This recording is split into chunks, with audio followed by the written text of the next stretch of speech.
My dad was in the military. So we moved around a lot, but my mom, she always made sure that we knew who God was. And even if we couldn't be at a church at a time because of our duty station, she made sure that we knew God was the reason we had everything we had. And then when we could be in a church, it was great. Around 8 years old, I think, is when I decided that I wanted him as my Lord and Savior. I was going to accept him and just let him come into my life. And I felt really good, but I was 8 years old.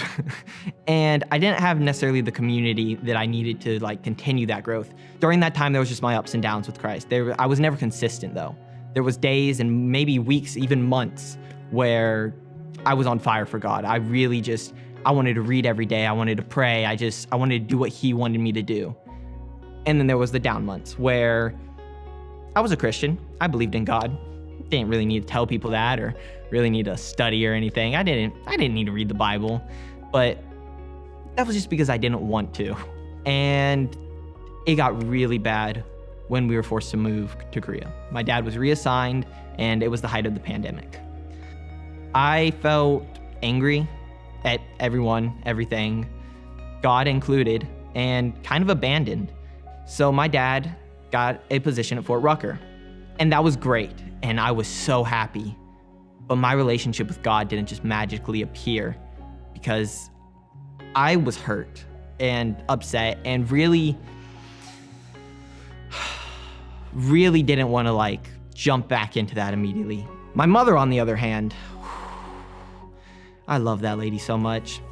As soon as we got to Fort Rucker, not even in a house yet, we were in a cabin, and she was already church hunting for us. And I remember the night that we went to Harvest specifically, it was a Wednesday night, and Awanas was just starting up, and she was like, I'm getting your sisters in Awanas, and you're going to their Wednesday night youth service.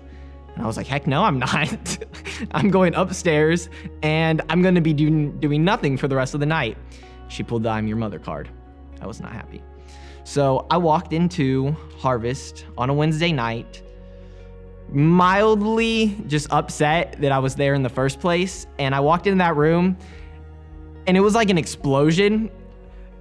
It was full of so many people, and the presence of God was so heavy in that room, and just the noise and the joy and the laughter. I was ready to get out of there. I was not having it. I was ready to get out of Dodge.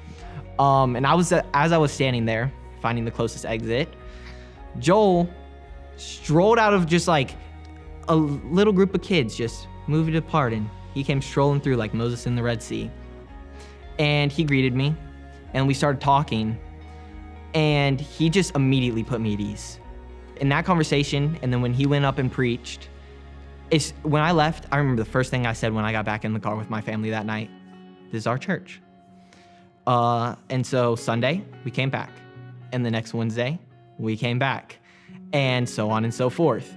The more I got involved with the Harvest Youth, and the more I came, the more I heard, the more I wanted to expand my relationship with God and really get back to it, the more I wanted to learn about him. I got that opportunity on the fall retreat. It was nothing I'd ever experienced before. I'd been to church camps before, and that was completely I say this heavily, it was life-changing. I would not be where I am today and on the path that I am had I not gone. I fell in love with God again, and I gave him everything. I gave him the trust that I'd been holding back because I felt abandoned. I gave it all to him. The sin that I'd been holding on to is completely removed. I don't even feel the slightest tinge for it anymore. There's absolutely no longing. I don't feel like I gave anything up, honestly. I feel like, if anything, God got me, and I'm not perfect, but I got him, and he is. I feel like I scored. I feel like I got the better of the deal here. So that's pretty much it up to this point.